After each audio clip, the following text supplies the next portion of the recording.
नमस्कार, good morning बच्चों। कैसे हैं आप? उम्मीद करता हूं कि स्वस्थ होंगे, मस्त होंगे और पढ़ाई लिखाई सब ढंग से चल रही होगी। बच्चों, आज के इस वीडियो में हम बात करेंगे एक ऐसा टॉपिक जो साइंस में क्लास 10 का आपका एकदम सिरदर्द बना हुआ रहता है। आज आपके पूरे डाउट को हम क्लियर करेंगे और हाँ, बोर्ड एग्जाम में यहाँ से 2 कम से कम और 3 अधिकतम इतने नंबर के क्वेश्चन यहाँ से देखने को मिलेंगे, निश्चित ही तौर पर आपको देखने को मिलेंगे। और हाँ, अगर नहीं देखने को मिलते हैं कोई बात नहीं, लेकिन आज ये डाउट आपका मैं एकदम क्लियर करके ही जाऊंगा, क्योंकि आज की इस वीडियो में हम बात करने वाले हैं कि हाइड्रोकार्बन क्या है, हाइड्रोकार्बन के प्रकार कौन कौन से हैं, यानी कि संतृप्त हाइड्रोकार्बन किसे कहते हैं, असंतृप्त हाइड्रोकार्बन किसे कहते हैं। उसके बाद हम लोग जानेंगे इसमें समजातीय श्रेणियां क्या होती है और विषम जातीय श्रेणियां क्या होती है, और ये सारी की सारी चीजों को हम लोग विद एग्जाम्पल के साथ में करने वाले हैं बच्चों। तो बने रहिएगा वीडियो के अंत तक में, लास्ट तक देखिएगा। ज्यादा नहीं, 10 मिनट का टाइम आपका लेंगे और 100% आज के बाद ये डाउट आपका कभी नहीं रहने वाला है।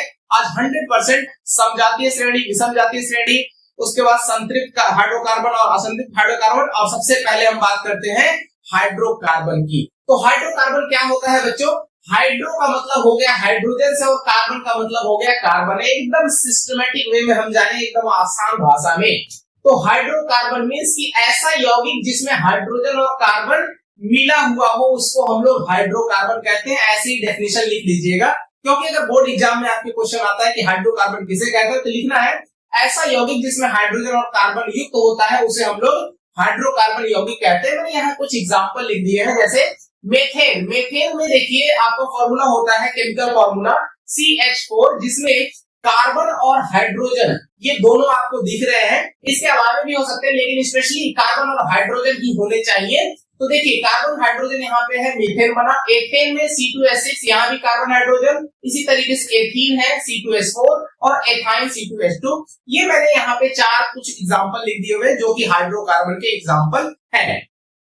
अच्छा, अब हम बात करते हैं कि हाइड्रोकार्बन कितने प्रकार के होते हैं बच्चों। देयर आर 2 मेनली आपके हाइड्रोकार्बन होते हैं। कौन से? एक तो संतृप्त होगा और दूसरा असंतृप्त होगा। संतृप्त हाइड्रोकार्बन और असंतृप्त हाइड्रोकार्बन। अब संतृप्त हाइड्रोकार्बन की बात अगर हम करते हैं तो इसकी पहचान क्या है, कैसे पहचानेंगे कि कोई हाइड्रोकार्बन हमारा संतृप्त है? तो उसकी सबसे बड़ी खास बात है कि वो एकल बॉन्ड, उसमें सिर्फ और सिर्फ वो यौगिक एकल बॉन्ड से जुड़े हुए होते हैं।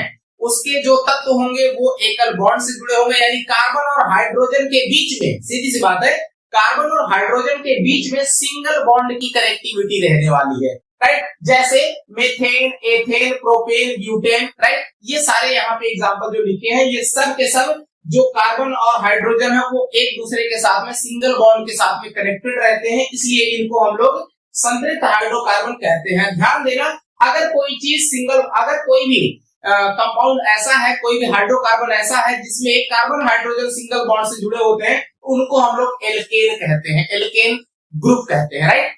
तो इन्हें हम लोग एल्केन बोलते हैं और इसमें लास्ट में एन करके आता है, राइट। और हाँ, एन करके आएगा। अब इसी तरीके से अब हम बात करें अगर असंतृप्त हाइड्रोकार्बन की डियर, तो असंतृप्त हाइड्रोकार्बन क्या होते हैं? इसमें डबल बॉन्ड या फिर ट्रिपल बॉन्ड के साथ कनेक्टिविटी होती है। किसकी? कार्बन और हाइड्रोजन के बीच। कार्बन और हाइड्रोजन के बीच अगर डबल बॉन्ड की कनेक्टिविटी है तो उसको हम लोग कहेंगे असंतृप्त हाइड्रोकार्बन, यानी सिंगल बॉन्ड के साथ में संतृप्त हाइड्रोकार्बन जो सिंगल बॉन्ड से जुड़े हुए हों, और असंतृप्त हाइड्रोकार्बन ऐसे हाइड्रोकार्बन या हाइड्रोकार्बन यौगिक जो डबल बॉन्ड या फिर ट्रिपल बॉन्ड के साथ में जुड़े हुए होते हैं। जैसे एथीन, प्रोपीन, ब्यूटीन, ये जो है एल्कीन है, ये तीनों जो है डबल बॉन्ड की कनेक्टिविटी के साथ में आते हैं, इसलिए इसे हम लोग जो डबल बॉन्ड रहेगा तो उसको एल्कीन कहा जाता है, एल्कीन समूह कहेंगे, राइट। अगर हम बात करते हैं यहाँ पे एथाइन, प्रोपाइन और ब्यूटाइन, ये है एल्काइन। ये मैंने एग्जांपल लिखे हुए 3 यहाँ पर डबल बॉन्ड के एग्जांपल, जिन्हें हम लोग एल्कीन कहते हैं। डबल बॉन्ड रहेगा तो उसे एल्कीन, और अगर ट्रिपल बॉन्ड है तो एल्काइन। तो single bond alkane, alkene, alkyne, single bond alkane, double bond alkene, triple bond alkyne, right. Single bond एक बार और, सिंगल बॉन्ड एल्केन, एल्केन के साथ में एन करके आएगा नामों के साथ में। उसके बाद एल्कीन डबल बॉन्ड में तो इन आएगा, जैसे यहाँ पे इन समझ पा रहे हो, एथीन, प्रोपीन, ब्यूटीन, इन आ रहा है। इसी तरीके से ट्रिपल बॉन्ड के साथ कनेक्टिविटी है एल्काइन। आइन आइन करके आएगा, जैसे एथाइन, प्रोपाइन, ब्यूटाइन, इस तरीके से आएगा। आई होप कि बच्चों आप समझ पा रहे होंगे। ये इसलिए खास रहने वाला वीडियो क्योंकि ये जो बातें आपको बताई जा रही है ये आपको IUPAC पद्धति में जब आप नामकरण करने जाएंगे तब उस समय आपको ये सारी चीजें बहुत ही महत्वपूर्ण रहेंगी जानकारी के लिए। तो चलिए बात करते हैं। इस तरह से हमने देखा संतृप्त और असंतृप्त हाइड्रोकार्बन के बीच में डिफरेंसेस क्या है, मैंने उसके एग्जांपल्स भी आपके सामने रखे। अब बात करते हैं सबसे खास जो कई बार एग्जाम में पूछा गया है, 2 नंबर में क्वेश्चन आता है कि समजातीय श्रेणी और विषम जातीय श्रेणी में क्या अंतर है। तो सबसे पहले समजातीय श्रेणी की बात करते हैं।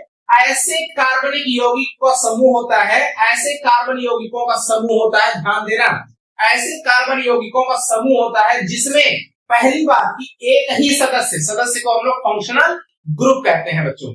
सदस्य को हम लोग फंक्शनल ग्रुप कहेंगे, यानी एक ही फंक्शनल ग्रुप होना चाहिए और साथ ही साथ में 2 लगातार यौगिकों के बीच का जो डिफरेंस होता है वो सिंगल बॉन्ड CH2 के साथ में ही होगा, सिंगल बॉन्ड CH2 के साथ में ही होगा।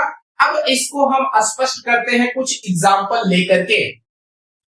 तो अगर हम इसके कुछ एग्जाम्पल लेते हैं, जैसे यहाँ पे पहचान के लिए देखिए, पहचान इसकी कैसी है वो एग्जाम्पल के साथ में करने वाले हैं कि सामान्य सूत्र जो होता है वो समान होगा। इनका सामान्य सूत्र समजातीय श्रेणियों का क्या होगा, समान। जैसे सामान्य सूत्र में क्या हुआ, एल्केन, एल्कीन, एल्काइन, जैसा कि हमने ऊपर में पढ़ा था, जैसा कि हमने ऊपर में देखा था, एल्केन, एल्कीन और एल्काइन। एल्केन का सामान्य सूत्र CnH2n+2, CnH2n+2। एल्कीन का सामान्य सूत्र CnH2n। अब आपको बता दें, यहीं से ऑब्जेक्टिव क्वेश्चन एक पूछ लेता है कि एल्केन का सामान्य सूत्र क्या है, एल्कीन का सामान्य सूत्र क्या है, एल्काइन का सामान्य सूत्र क्या है, MCQ में पूछ लेता है और गारंटीड पूछ ही लेता है। एल्काइन का फॉर्मूला क्या होगा, CnH2n-2। तो एल्केन हो, एल्कीन हो या एल्काइन हो, राइट, एल्केन, एल्कीन, एल्काइन ये एक जैसे होते हैं, इसलिए इनका जो सामान्य सूत्र होता है वो समान होता है, एक जैसा होता है, जैसे मेथेन, प्रोपेन, ब्यूटेन, राइट, इस तरीके से। तो इसलिए इनको हम लोग समजातीय श्रेणी में रखते हैं। और हाँ, उसके बाद जैसे एथेन के बाद देखिए, मेथेन के बाद एथेन आया, CH4 है, C2H6, तो CH4 से कितना कार्बन बढ़ा, एक कार्बन बढ़ा यानी C हुआ, और H4 से H6 हुआ यानी कि हाइड्रोजन कितना बढ़ा, 2, तो CH2 से बढ़ गया। मेथेन के बाद एथेन ही आता है। तो यहाँ पे देखिए वही कह रहा है कि अंतर जो है CH2 का होना चाहिए, तो वहां पे आप स्पष्ट देख पा रहे होंगे डियर। अब बात करते हैं CH2 का अंतर, जो कि आपको अभी मैंने स्पष्ट बताया। अब बात करते हैं कि रासायनिक गुण, इनकी पहचान जो है, रासायनिक गुण कैसा होता है, समान, लेकिन भौतिक गुण क्या होता है, भौतिक गुण चेंज होता है। भौतिक गुण की अगर बात करते हैं तो इसका बॉइलिंग पॉइंट यानी क्वथनांक और फ्रीजिंग पॉइंट यानी कि फ्रीजिंग पॉइंट को क्या बोलते हैं हम लोग, जो जमने वाला बिंदु होता है, राइट, तो वो जो है बदलते रहते हैं। अब बात करते हैं विषम जातीय श्रेणी किसे कहते हैं। तो ऐसे कार्बनिक यौगिक जो भिन्न भिन्न सदस्य रखते हैं, ऐसे कार्बनिक यौगिक जो भिन्न भिन्न सदस्य रखते हैं। सदस्य का मतलब यहाँ किससे है, फंक्शनल ग्रुप से। अब यहाँ पर मैंने कुछ एग्जांपल लिखा है, जैसे एथेनॉल C2H5OH, यहाँ पे OH क्या है, एक फंक्शनल ग्रुप है जिसको हम लोग एल्कोहल बोलते हैं डियर। अब बात करते हैं एथेनॉल, दूसरा एग्जांपल CH3CHO, यहाँ पे CHO क्या है, हमारा फंक्शनल ग्रुप है जिसको हम लोग एल्डिहाइड कहते हैं, एल्डिहाइड समूह। अगला है एथेनोइक अम्ल, जिसका फॉर्मूला है CH3COOH, जिसका फंक्शनल ग्रुप है COOH, कार्बोक्सिलिक अम्ल इसको बोला जाता है। तो आई होप डियर कि आप सभी को आज के इस वीडियो में हाइड्रोकार्बन क्या है, संतृप्त हाइड्रोकार्बन किसे कहते हैं, असंतृप्त हाइड्रोकार्बन किसे कहते हैं, समजातीय श्रेणी क्या होती है और विषम जातीय श्रेणी क्या होती है, और मच मोर थिंग्स जो कि मैंने आपको साइड बाय साइड इसमें बताया है, वो सभी बातें स्पष्ट हो गई होंगी। और अगर आपको लगता है कि ये वीडियो आपके लिए इंफॉर्मेटिव और इवन आपके डाउट को क्लियर कर चुका है, तो वीडियो को एक लाइक जरूर कीजिएगा, और चैनल पे नए हैं तो चैनल को सब्सक्राइब भी कर लीजिएगा, और हाँ, अपने दोस्तों के साथ ज्यादा से ज्यादा शेयर करना बिल्कुल मत भूलिएगा। तो ठीक है बच्चों, मिलेंगे अगले वीडियो में, तब तक के लिए नमस्कार, जय हिंद बच्चों।